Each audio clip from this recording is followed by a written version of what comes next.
Welcome to It's Not Just Menopause, the podcast that empowers you to navigate midlife with confidence through real talk, root cause insights, and no BS strategies that actually work. If you're dealing with fatigue, stubborn weight, brain fog, or just feeling off and overlooked, this show is for you. Discover what's really going on with your hormones and why it's not just about estrogen. Each episode breaks down what your doctor didn't explain, the internet got wrong, and what your body's been trying to tell you all along. From stress and metabolism to nervous system support and functional nutrition, we'll cover the tools that help you feel more like yourself, again, without restrictive diets, overwhelming plans, or hormone hype. I'm your host, Cindi, functional nutrition practitioner and certified menopause specialist. I'm here to guide you through the midlife noise so you can stop guessing, get the clarity you deserve, and finally take back control of your health. If you've ever felt dismissed, overwhelmed, or like your body just isn't responding the way it used to, you're in the right place. Let's rewrite the menopause story without the fluff. Hey everybody, welcome back to another episode of It's Not Just Menopause. Today I'm going to talk about blood sugar, but because it's one of the most misunderstood pieces of the GLP-1 conversation, right? Especially for women in perimenopause. When you're in perimenopause and menopause, our blood sugar is already going up, right? Our sensitivity goes down, our resistance goes up. So I'm talking about GLP-1s and the blood sugar this time. So when women started GLP-1, their appetites dropped, they're eating less, and their blood sugar is still doing weird things like the crashes, the mood dips, the afternoon brain fog, feeling irritable and shaky, even when they're not really hungry. And they think, wait, isn't this medication supposed to help with blood sugar? Which, yes, it is. And why is this still happening? So that's what I am unpacking today. So GLP-1s do improve blood sugar regulation. When I started mine on January 3rd, within a week, I could see my little glucose test, where it was dropping. Okay. So I know it was working right away. Okay. And they work by stimulating insulin secretion in response to meals, which means your body handles glucose more efficiently after you eat. They also slow gastric emptying, which means the glucose from the food enters your bloodstream more gradually instead of spiking it all at once. That's real, and that's what that means the medication is working, right? But here's the part that gets missed. GLP-1s help your body respond better to the glucose from food. What they don't do is fix the underlying blood sugar dysregulation that was already happening before you started. Hello, menopause, perimenopause, right?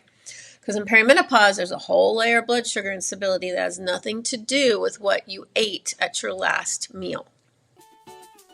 Before we get back to today's episode, I've got a quick question for you. Feel like your body's in chaos, but your labs are normal? You're not crazy, you're not broken, and you're definitely not alone. If you've been told it's just menopause or to wait it out, it's time for real answers. Take my free quiz, What's Really Driving Your Menopause Symptoms.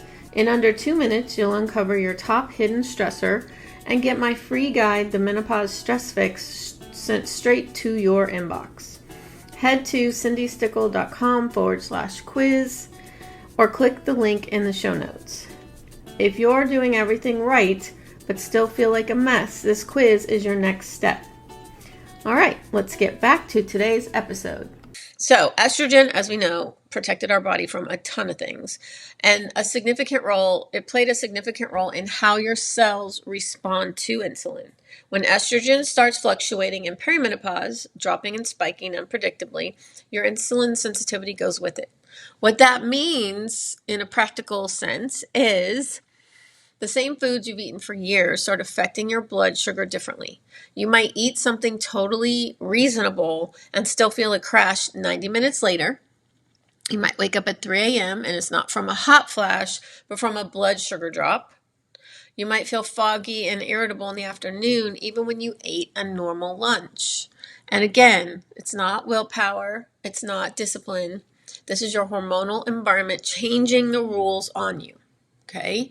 And when you add a GLP-1 into this picture without adjusting your nutrition to account for what's happening hormonally, you get a partial fix at best. Okay. So here are the blood sugar patterns I see most often in women on GLP-1s in perimenopause. The afternoon crash, usually like between 2 and 4 p.m., feeling depleted, foggy, reaching for caffeine or something sweet. This is often a blood sugar drop, not just normal fatigue. Waking up in the middle of the night, blood sugar drops overnight can pull you out of a sleep even when your hot flashes are managed. Irritability that feels disproportionate. Your brain runs on glucose, and when it's getting inconsistent supply, your mood pays for it. Feeling shaky or anxious for no clear reason. This is often cortisol being released to bring blood sugar back up after a drop.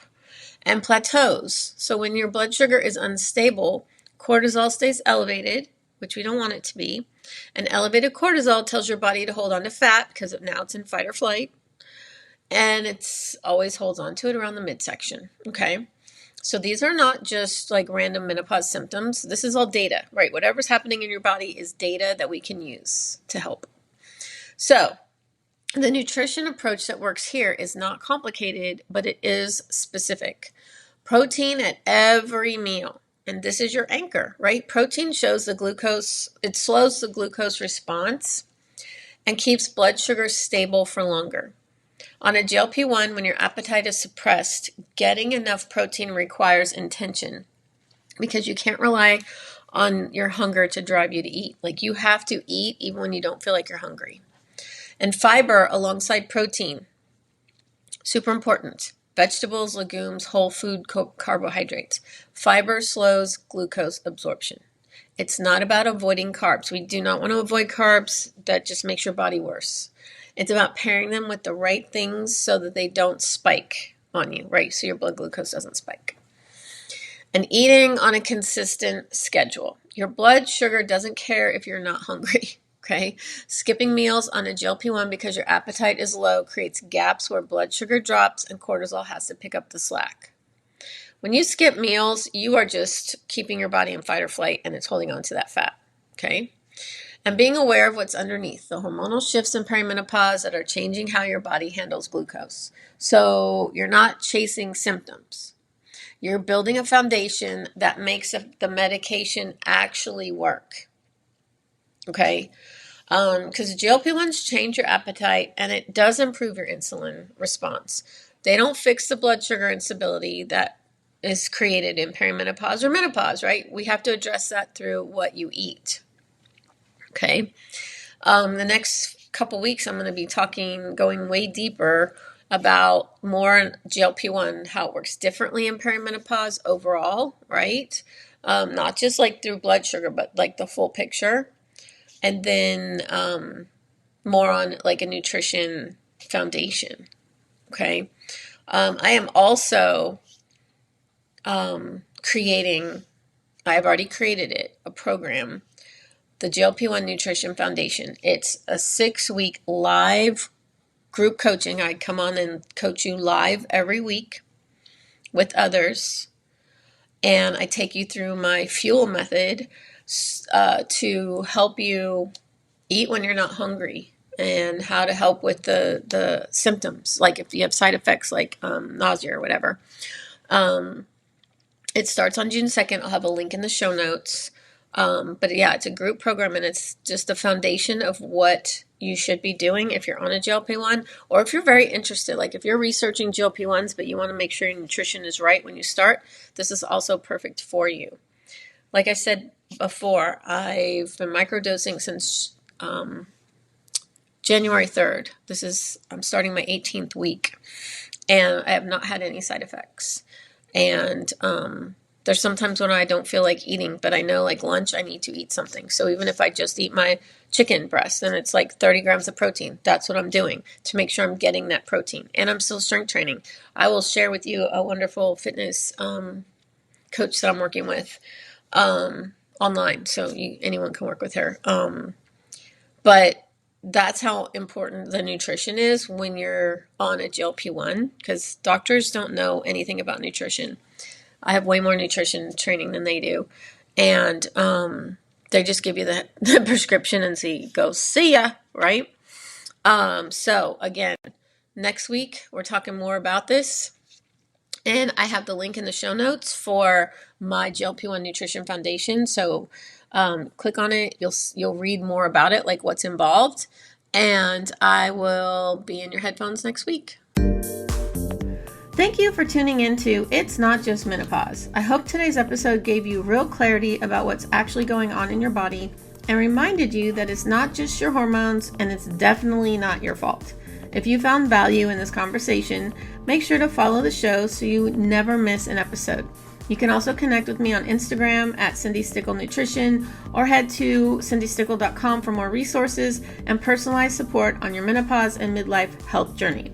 Until next time, keep questioning what you've been told and trust that your body is not broken. You just need the truth and the tools that actually work.